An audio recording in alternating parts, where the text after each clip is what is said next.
চলচ্চিত্র এন্টারটেনমেন্টে আপনাকে স্বাগত।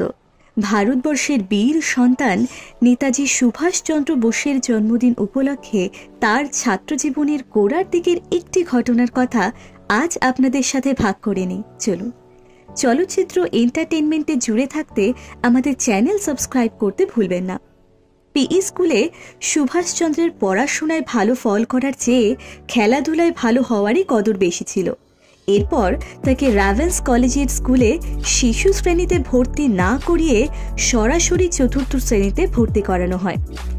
এই নতুন স্কুলে তার বংশ পরিচয়, ইংরেজির জ্ঞান এসবের জন্য তিনি বিশেষ মর্যাদা পেয়েছিলেন। চতুর্থ শ্রেণীর ছাত্ররা নিজেদেরকে উঁচু ক্লাসের ছাত্র বলেই মনে করত এবং গাম্ভীর্য বজায় রেখেই চলত। নেতাজিও তাই করতেন। তবে এক দিক দিয়ে তাকে বেশ অসুবিধায় পড়তে হয়েছিল।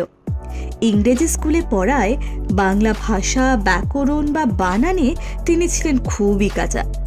প্রথম দিন ক্লাসে তিনি গরু না ঘোড়া সম্বন্ধে একটি বাংলায় রচনা লিখেছিলেন, আর সেই রচনা নিয়ে ক্লাসের সহপাঠীদের মধ্যে সে কি হাসাহাসি।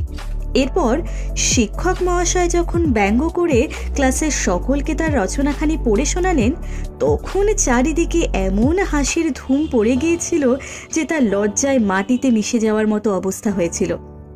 পড়াশোনার জন্য এর আগেই নেতাজিকে কখনো এমন অভিজ্ঞতার সম্মুখীন হতে হয়নি।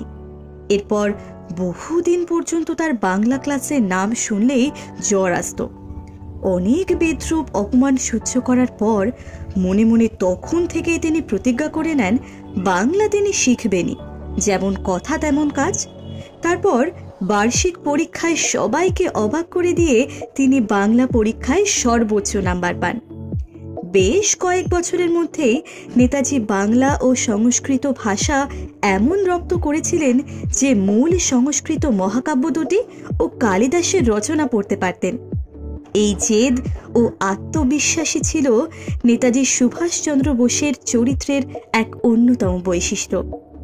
আজ নেতাজি সুভাষচন্দ্র বোসের জন্মদিন উপলক্ষে চলচ্চিত্র এন্টারটেনমেন্টের পুরো টিমের পক্ষ থেকে তার প্রতি রইল অসংখ্য শ্রদ্ধার্ঘ্য।